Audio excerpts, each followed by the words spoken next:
How we came to see it is through ITR's proprietary business cycle theories. There's the regular business cycle that we forecast regularly. Then there's longer term cycles. They're more akin to Schumpeter type cycles. And then there's an even longer term cycle that we have identified here at ITR Economics. And it's not like a pendulum, it's not exact, so you have to look for extant variables that make sense. And they were pretty clear to us by the time we wrote the book in 2014. We didn't know everything. We knew there was going to be high inflation leading into the 2030s depression. We didn't know the mechanism because there wasn't really any inflation when we wrote the book, but our theories were telling us this is going to be one of the key ingredients to why the economy is going to unfold the way we think it's going to.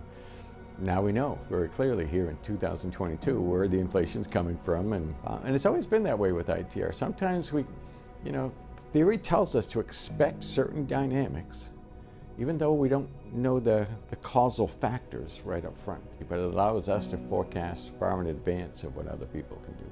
In the 2030s, what we expect is going to be going on is the economy will have been running nicely up until late 29, maybe even into 2030, but inflation's going to be high. So when the economy begins to stagnate, the Federal Reserve is going to find itself in a hog-tied situation. It won't be able to increase the money supply, it won't be able to lower interest rates, it's not going to be able to increase credit. At the same time, our government will have taken on so much more in the way of healthcare responsibilities, transfer payments, carried so much more debt, that debt becomes very burdensome the higher the interest rates go.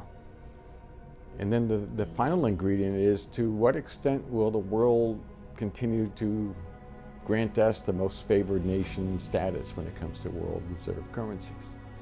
Will we start to lose some of that faith and trust that we have garnered all these years? There's lots of economists today that say, no, that would never happen. But when you study history, it has always happened. It's just a question of to what degree.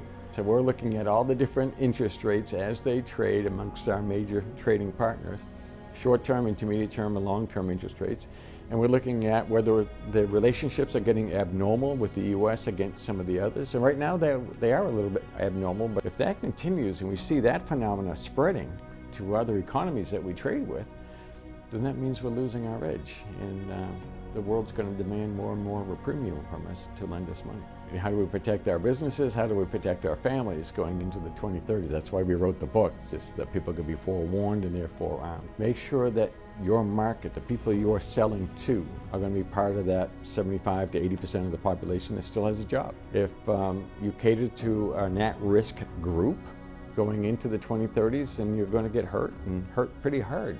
But if you are smart about it and you know what industries tend to fare well year in and year out, or you know what type of customer tends to do well year in and year out, and you can measure that against back business cycles, then you make sure that you are garnering market share in those markets that are going to be more recession-proof.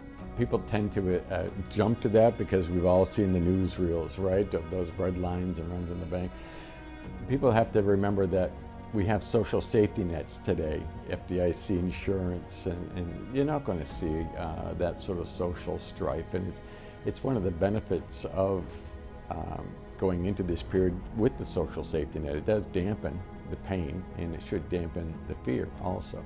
So it's not going to be like the newsreels, no. And I don't think we're going to see stockbrokers jumping off buildings or any of that either, because we don't allow the same 90% margins that you could do back in the 1920s and 1930s. It's a different world with different rules.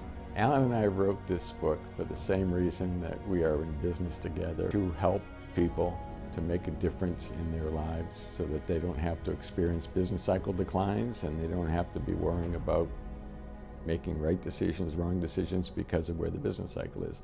The reason we wrote that book is to help people understand how they can still prosper, how they can protect their families, their businesses, so we can make a difference in their lives. We get to hear while we're on the road, hey, we remember what you guys said 9 years ago. Let me tell you what a difference it has made in our business and in my family's life.